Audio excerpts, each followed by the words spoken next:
Welcome to 5 Minutes on the Go. Now, I'm a little older than some of you, and so sometimes my lingo might be a little outdated. So forgive me if it is. But back when I was a teenager, there was a terminology for those that were well known in high school. They called it being popular. Boy, it was important in high school to be considered popular. And they'd make statements about somebody, maybe if they were one of the cheerleaders or on the football team or a popular athlete, that's what they would call them. They would say, yeah, they're real popular because they were making a name for themselves in that little community called the high school population. There's some things that are more important than just being popular on earth. There's a story in Acts chapter 10 that has great insight for us. It's about a man named Cornelius. And the Bible says about this man in Acts chapter 10, starts in verse 1, it refers to him and says that he was very devout and that he was a man that that revered or feared God. It says that he was a man that gave generously and that prayed continuously. An angel shows up to him, and that angel said to Cornelius, your giving and your prayers have come up before God as a memorial. In other words, he was known in heaven. If God had a refrigerator, Cornelius's picture would have been on God's refrigerator. He was known by God. He was popular in heaven. Isn't that awesome? Well, let me just tell you something about that because I think it has great encouragement for you and I.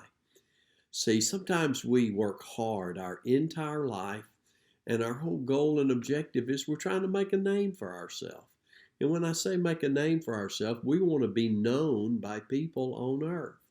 I'm not criticizing that, but just saying there are things much more important than being popular among the ranks of humanoids. And that's being known by God. Don't you want your life to come up before God as a memorial? I tell you, I do. I do with mine. So what was it about him? The very first thing, and I'm just going to talk about that another minute or so tonight, and that is this. He was he was known in heaven because he was devout. The word devout means devoted. He was devoted to God and devoted to others. See, devotion gets God's attention. And I want to live a life that gets God's attention. It's talking about living a life that's sold out for God. The first church believers were. Well, they were devoted people. And it says they devoted themselves to the apostles' doctrine, to fellowship, breaking of bread, and prayer. And because of that, it created a culture of generosity. Supernatural occurrences were common. There was unity and the salvation of the unsaved. Wow, they were devoted. I wrote a personal mission statement some years back. It's mounted, done by calligraphy by a really sweet lady named Amy Jenkins. She heard me say it, and she did it and framed it and gave it to me as a gift. And right there hanging on the wall behind my desk, it says, my mission is to live with absolute integrity and make a significant difference in the lives of others. In other words, I want to live a devout life. I want to be devoted to God first, to my wife Karen secondly, to my children Brooke, Jordan, and Caitlin, their spouses, and all my grandkids next, and friends, to others finally. You know what? There's a key to having a life filled with joy, and it's being devoted. There's a little acronym. It's JOY. Jesus first, others second, and you last. JOY.